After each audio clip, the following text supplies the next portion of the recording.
Lambatnya pertumbuhan ekonomi Indonesia belakangan ini menjadi keprihatinan berbagai pihak. Pertumbuhan ekonomi yang dicapai saat ini tidak memberikan harapan yang cukup untuk pembangunan masa depan. Untuk itu, pemerintah harus mempercepat belanja dan mengendalikan nilai tukar.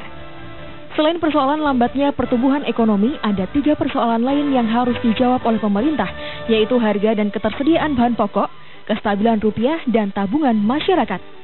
Menanggapi persoalan ekonomi tersebut, Presiden menjawab tantangan ekonomi dalam acara silaturahim Presiden Joko Widodo dan pelaku usaha yang berlangsung di Jakarta, Kamis tanggal 9 Juli 2015 kemarin. Dalam kesempatan itu, Presiden Joko Widodo telah menyiapkan 5 jurus penangkal pelambat ekonomi.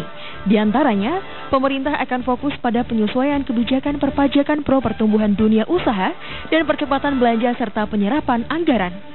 Acara yang dihadiri ratusan undangan dari kalangan perbankan dunia usaha seperti Kadin, Apindo, HIPMI, REI, dan lain-lain, ini juga memberi kesempatan kepada pelaku usaha untuk berdialog dengan Presiden Joko Widodo yang dipandu oleh Ketua Umum ISE atau Ikatan Sarjana Ekonom Indonesia Dr. Darmin Nasution. Di acara tersebut, Presiden menghimbau agar kita semua bekerja keras. Presiden juga berjanji akan bekerja keras bersama seluruh aparat pemerintah untuk mengambil inisiatif dan tindakan-tindakan yang dapat mengembalikan tren pertumbuhan yang memberikan harapan ke depan. Pemirsa, lambatnya pertumbuhan ekonomi di kuartal pertama tahun 2015 ini menimbulkan berbagai persoalan di masyarakat. Inflasi atau kenaikan harga barang secara umum menimbulkan lemahnya daya beli masyarakat. Presiden Jokowi pun sudah memberikan paparan apa yang sudah dilakukan dan apa yang akan direncanakan pemerintah ke depan. Selengkapnya kita akan simak berikut ini dalam Presiden menjawab tantangan ekonomi. Bismillahirrahmanirrahim. Assalamualaikum warahmatullahi wabarakatuh. Mengapa ekonomi saat ini mengalami pelambatan? Harus kita pahami bahwa ekonomi kita baru mengakhiri satu siklus dan sedang kita arahkan menuju ke satu siklus ekonomi yang baru. Kita arahkan. Inilah yang saya sebut ekonomi kita sedang mengalami transisi yang fundamental. Ekonomi kita sedang beralih dari konsumsi ke produksi, dari konsumsi ke investasi, dan growth engine. Mesin pertumbuhan dari siklus yang lalu, komoditas mentah, sudah tidak bisa diandalkan lagi. Kita harus masuk ke hilirisasi, ke industrialisasi. Dunia telah berubah dan menggali komoditas mentah, baik nikel, tembaga, boksit, sudah tidak bisa lagi menghasilkan kemakmuran sebagaimana sebelumnya. Karena harga komoditas sedang anjlok turun. Kita tahu semua itu. Namun growth engine yang baru masih belum bisa bangkit sepenuhnya. Ekonomi kita beberapa tahun kemarin sebenarnya sudah menuju kepada tren yang semakin tidak sustainable. Misalnya, kredit perbankan yang bertumbuh hampir 20% per tahun. Sementara ekonomi kita hanya tumbuh 5-6% per tahun. Kredit konsumsi seperti kredit untuk beli sepeda motor, kredit untuk beli mobil, menurut saya sudah berlebihan. Spekulasi properti, membangun pusat perbelanjaan, membangun mal, dan rumah mewah, kita harus mulai hati-hati. Satu hal yang saya amat yakin saat ini adalah bahwa kita sekarang benar-benar tidak bisa menunda lagi untuk melakukan reformasi perekonomian secara fundamental. Perombakan ekonomi yang harus dijalankan pemerintah saat ini harus mendalam dan harus menyeluruh. Meskipun sakit, meskipun pahit, kita tidak boleh lagi menunda. Tidak ada kemajuan tanpa pengorbanan. Bahkan ada beberapa negara di mana pemerintahnya menjanjikan sesuatu yang ajaib. Pemerintah di sana menjanjikan kenaikan kesejahteraan tanpa perlu kerja keras. Tidak ada hal seperti ini di dunia. Dan negara-negara itu sekarang sedang berada di ambang krisis perekonomian karena bertahun-tahun hidup mewah tanpa kerja keras. Inilah yang harus kita hindari. Jangan sampai Indonesia terjebak dalam kondisi seperti itu.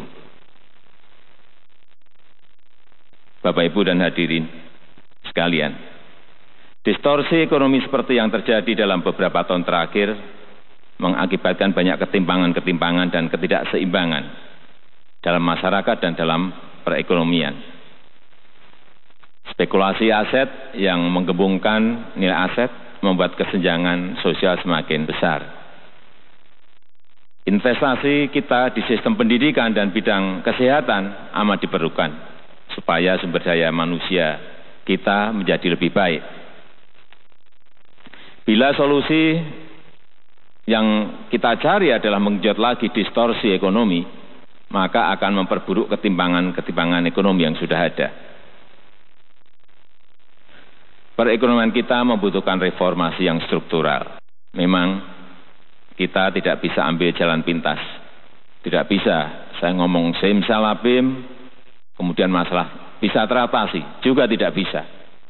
Bahkan beberapa tahun terakhir ekonomi kita sudah menuju arah deindustrialisasi. Dan itu satu tren yang harus segera kita balikkan.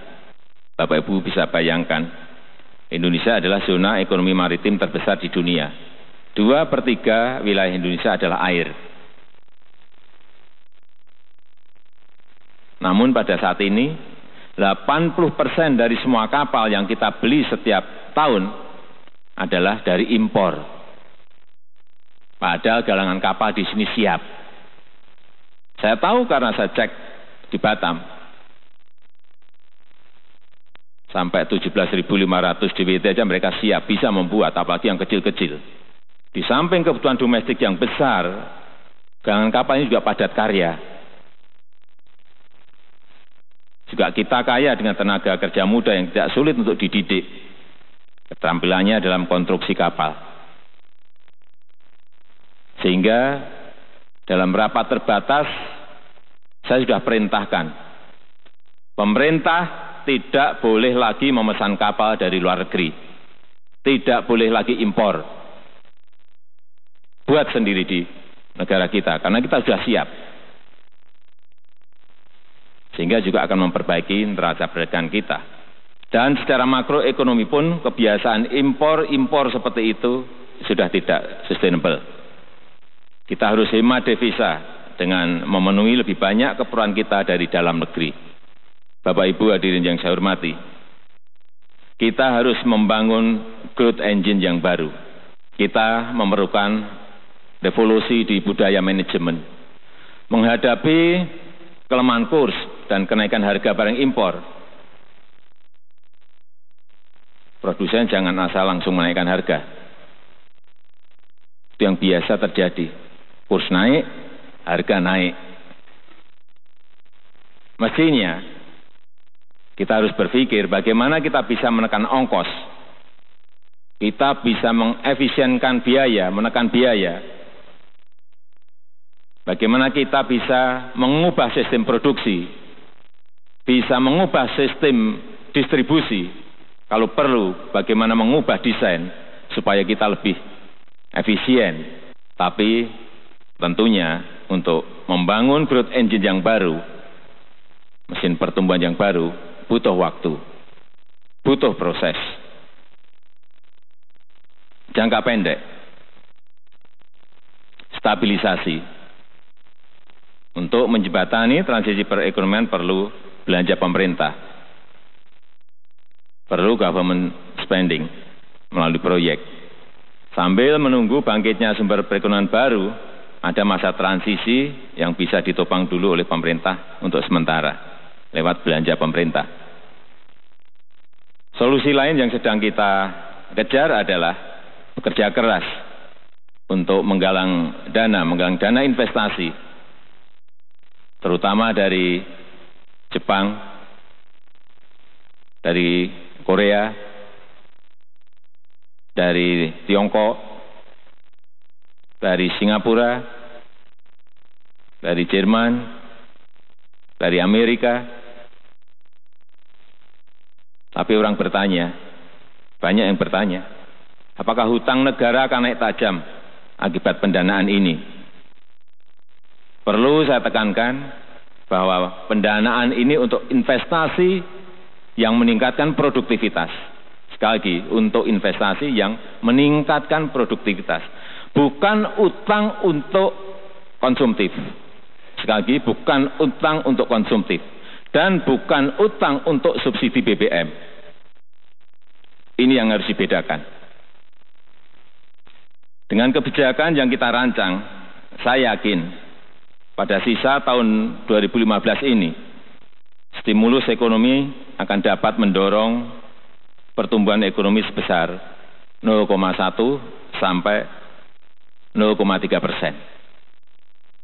Kemudian di tahun 2016, stimulus ekonomi yang ada akan dapat mendorong pertumbuhan ekonomi lebih besar lagi, yaitu 0,5% sampai 1%. Untuk jangka menengah dan jangka panjang. Pemerintah saat ini fokus ke proyek infrastruktur. Karena infrastruktur itu padat modal dan payback-nya jangka panjang. Buruknya infrastruktur kita saat ini menjadi salah satu hambatan utama untuk membuat growth engine baru agar ekonomi kita bisa bangkit. Perbaikan infrastruktur penting untuk menekan biaya produksi, menekan biaya transportasi, menekan ongkos distribusi, menekan biaya distribusi. Distribusi logistik melalui laut adalah paling murah, maka pembangunan dikonsentrasikan pada tol laut. Pembangunan sudah dimulai di Kuala Tanjung. Sudah kita mulai. Di Makassar sudah dimulai. Dan progresnya ada. Saya kira di gambar bisa dilihat. Sebentar lagi di Sorong. Dan seterusnya, kemudian akan pula dibangun 24 pelabuhan di seluruh tanah air.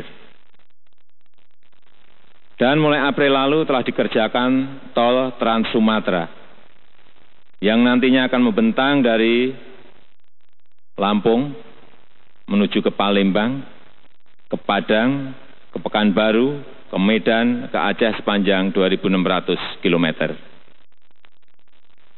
Pembangunan infrastruktur ini untuk mendukung kemandirian pangan yang telah dimulai 2015 ini. Dan saat ini yang sedang dalam tahap pengerjaan adalah pembangunan 13 bendungan besar untuk pengairan sawah. Di Ragnamo saya kira sudah mulai kelihatan, dan juga irigasi-irigasi yang menuju ke sawah-sawah. Karena urusan pangan ini sangat penting sekali. Saya sadar betul bahwa kalangan pelaku ekonomi harus diberikan ruang untuk bernafas dan ruang untuk bergerak. Bagaimanapun kalangan swasta adalah pelaku ekonomi yang utama. Sekali lagi, kalangan swasta adalah pelaku ekonomi yang utama. Jauh melampaui kegiatan pemerintah dan BUMN. Pemerintah itu kira-kira hanya 20%. Nggak banyak. 80% dipegang oleh swasta. Oleh sebab itu, perizinan akan terus kita sederhanakan dan percepat. Kejelasan hukum dan payung hukum akan terus kita buat. Pembebasan lahan yang selalu menjadi masalah juga akan terus kita carikan solusinya. Bapak Ibu hadirin yang berbahagia, alangkah pentingnya bahwa kita semua harus realistis. Kami sadar bahwa tantangan yang kita hadapi ke depan tidak ringan. Dan inilah tanggung jawab kami, tanggung jawab saya, tanggung jawab pemerintah. Marilah kita saling bahu-membahu, karena semua ini tidak ada yang instan. Semuanya butuh proses. Marilah kita bahu-membahu sebagai bangsa yang besar. Saya ajak semua kalangan untuk kompak, kalangan dunia usaha, saling bahu-membahu. Saya ajak untuk semuanya bekerja sama, berkontribusi untuk membangkitkan perekonomian kita saat ini. Terima kasih. Wassalamualaikum warahmatullahi wabarakatuh. Ada banyak cara